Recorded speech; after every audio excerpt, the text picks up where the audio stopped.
तो जैसा कि आप सभी लोग जानते हैं कि रामायण की रचना महर्षि वाल्मीकि जी ने की थी। और महर्षि वाल्मीकि जी कौन थे? शायद आप में से कई लोगों को पता भी होगा महर्षि वाल्मीकि जी के बारे में, बचपन से उनकी कहानियाँ सुनते आ रहे हैं। तो कहा जाता है कि महर्षि वाल्मीकि जो थे उनका नाम रत्नाकर हुआ करता था, और वो डाकू हुआ करते थे। रास्ते में आने जाने वाले लोगों को लूट-पाट करके कभी कभी उनकी हत्या भी कर देते थे। वो जंगल में रहते थे और यही उनका काम था, लूट-पाट करना और चोरी करना, इसी से वो अपना घर चलाते थे। तो ये जो रत्नाकर था, इतना भयानक डाकू जो था, वो महर्षि वाल्मीकि कैसे बना? तो इसके बारे में ये कहा जाता है कि एक बार की बात है कि देवर्षि नारद जो है वो उसी जंगल के रास्ते से अपने शिष्यों के साथ गुजर रहे थे, और तभी वो देखते हैं कि कुछ लोग वहाँ से आगे से बहुत तेज़ी से भाग-भाग के आ रहे हैं, और वो कह रहे हैं कि वापस चलो, वापस चलो। तो देवर्षि जो है वो उनसे पूछते हैं कि आप लोग भाग क्यों रहे हैं ऐसे? तो वो बोलती है कि रत्नाकर को देखा गया, शायद रत्नाकर इधर की साइड को आ रहा है। तो देवर्षि उनसे पूछते तो आप डर क्यों रहे हो? तो लोग मानते नहीं, लोग भाग जाते हैं, लोग भाग रहे होते हैं डर के मारे। तो देवर्षि कहते हैं कि मैं नहीं डरता हूँ, मैं वो अपने उसी रास्ते से चल रहे होते हैं। तो तभी रत्नाकर से उनका पाला पड़ता है। आगे रत्नाकर आता है और रत्नाकर बोलता है कि वो उनको धमकी दे रहा होता है, लेकिन देवर्षि जो थे वो बिल्कुल काम शांत एकदम, उनको वो अपने रास्ते से चल रहे थे। तो तभी रत्नाकर जो है वो गुस्से से बोलता है कि ए ब्राह्मण, तुझे डर नहीं लगता क्या? तो महर्षि उससे जो देवर्षि है वो उससे बड़े प्यार से बोलते हैं कि मैं क्यों डरूं, मतलब मुझे किस बात का डर? कहते हैं मैं रत्नाकर हूँ, मैं डाकू हूँ। तो देवर्षि उससे बोलते हैं कि अच्छा, तो तुम ही हो वो कुख्यात डाकू जिसके डर से ये सब लोग भाग रहे हैं? तो रत्नाकर बोलता है कि हाँ, मैं ही हूँ। तो देवर्षि उससे बोलते हैं तो ठीक है, मैं निर्भय हूँ, मैं तुमसे नहीं डरता। तो रत्नाकर बोलता है कि तुम्हें मौत से भी डर नहीं लगता? तो देवर्षि बोलते हैं कि मौत तो एक दिन सबको आनी है, उससे डरना कैसा? लेकिन तुम बताओ, तुम किस बात से डरे हुए हो? तो रत्नाकर गुस्से से बोलता है कि मैं डरा हुआ नहीं हूँ, मैं डरा हुआ नहीं हूँ। तो देवर्षि बोलते हैं तो तुम जंगल में छुप के क्यों रहते हो? राजा से डरते हो या फिर प्रजा से डरते हो? तो रत्नाकर बोलता है कि मैं किसी से नहीं डरता, मैं बस देशद्रोह के आरोप में मुझे देश निकाला कर दिया गया, जबकि मेरी कोई गलती नहीं थी, और मैं उसका बदला ले रहा हूँ। तो देवर्षि उसको समझाते हैं कि तुम ये जो सब कर रहे हो, जो भी तुम ये कर रहे हो, क्या तुम्हें लगता है कि तुम अपने परिवार के लिए कर रहे हो? और जो भी ये अपराध जो तुम कर रहे हो, उसमें जो तुम पाप के भागीदार बन रहे हो, उस भागीदारी में तुम्हारे घर वाले भी तुम्हारे साथ होंगे?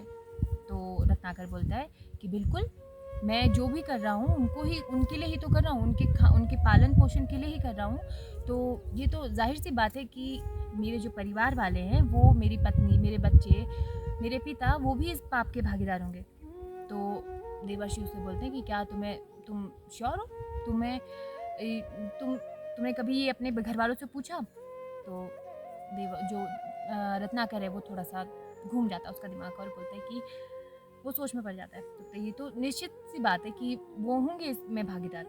तो देवर्षि उसको बोलते हैं कि तुमने पूछना चाहिए। तो कहता है कि ठीक है। वो देवर्षि को वहीं पेड़ से बांध कर वो अपने घर जाता है और पूछता है अपनी पत्नी से, पहले अपनी पत्नी से पूछता है कि मैं जो भी करता हूँ, मैं तुम्हारे पालन पोषण के लिए जो भी करता हूँ, क्या ये पाप है?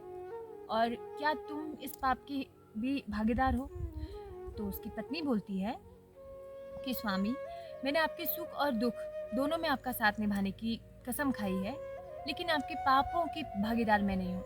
हमारा पालन पोषण करना आपका कर्तव्य है, उसके लिए आप जो भी करो वो आपकी रिस्पॉन्सिबिलिटी है, वो आपकी चीज़ है, उसमें हम कहीं से भी भागीदार नहीं हैं। फिर वो डिसअपॉइंट होता है और फिर उसके बाद अपने पिता के पास जाता है।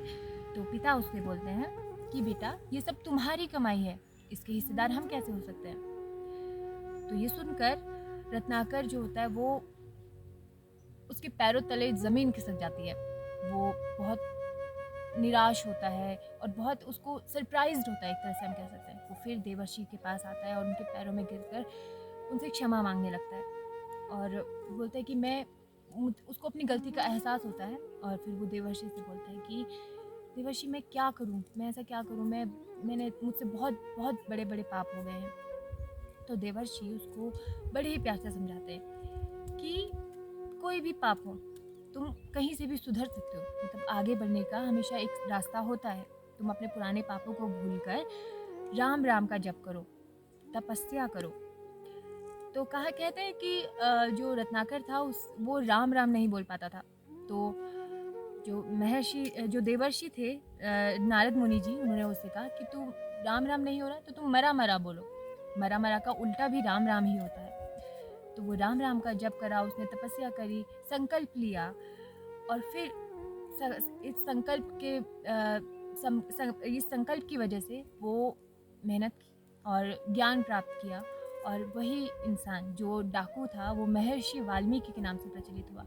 इस कहानी से ये हमारा जो इससे हमें सीख मिलती है वो ये है कि हमने चाहे कितनी भी गलतियाँ की हो, हम दोबारा से शुरू कर सकते हैं, आगे बढ़ सकते हैं। पुरानी गलतियों को भूल कर अगर हम संकल्प लें तो हम आगे बहुत अच्छा कर सकते हैं।